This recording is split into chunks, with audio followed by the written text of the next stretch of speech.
사실 요즘 집에 아이 두고 출근하는 가정에서는 CCTV를 많이 설치합니다. 기술적으로 아주 간단해지기도 했고요. 그런데 앞선 보도에서 보신 것 같은 문제가 생기는 경우가 많죠. 때문에 CCTV를 설치할 때는 따져볼 점이 있습니다.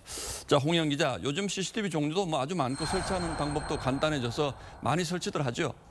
네, 이 영상정보 처리기기라고 하는데요. 길거리나 시설에 설치하는 이 폐쇄회로 TV도 있지만 홈캠이나 베이비캠, 펫캠이라고 해서 이런 가정용도 흔하게 사용합니다. 자, 이런 건 아무나 설치할 수가 있습니까?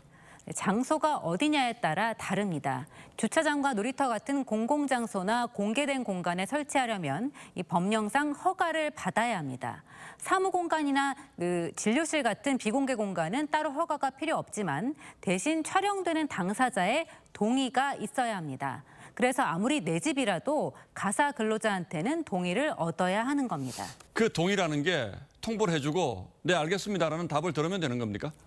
네, 그 정도로는 안 되고요. 촬영을 해도 된다는 이 명확하고 적극적인 의사표시가 있어야 합니다. 먼저 정보를 수집하려는 목적과 정보의 항목, 보유 기간을 알려야 하고 이 거부할 권리가 있다는 점과 거부했을 때 불이익이 있는지도 명시해야 합니다. 예.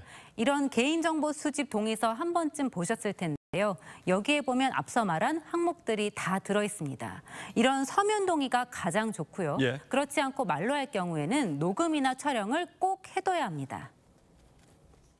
그러니까 개인정보보호법의 동의가 좀 되게 엄격해요. 안 그러면은 대충 알려만 줬다 하고 동의했으니까 우리가 수집한다 이렇게 될 수 있을 것 같아서 엄격하게 요구를 하거든요.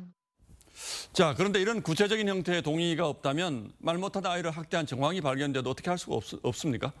네, 그렇습니다. 하지만 예외가 없었던 건 아닙니다. CCTV는 아니었지만 부모가 몰래 녹음한 음성 파일이 증거로 인정된 적이 있는데요. 입주 가사도우미가 생후 10개월 된 아기를 학대한 사건이었는데 이 제3자 대화를 녹음하는 건 위법이지만 법원은 아기가 울음을 터뜨린 소리 등은 예외라고 봤습니다. 이 증거 수집의 불법성보다는 공익에 더 무게를 둔 겁니다. 보통 일상생활에서 CCTV라는 것을 활용하는 가장 중요한 목적은 증거 보존 목적이 가장 많거든요. 수사 목적으로 또는 어떤 소송 목적으로 쓰인다고 하면 보존을 요구할 수 있는 권리 같은 경우도 필요하지 않을까. 그래서 영상 정보에 관해서는 뭔가 새로운 입법이 필요할 것 같습니다. 예, 공익이냐 프라이버시냐 좀 예민한 문제 같군요. 그러나 이런 문제가 발생할 수 있다는 가정에서 꼭 아시는 게 좋을 것 같습니다. 예, 홍영 기자 잘 들었습니다.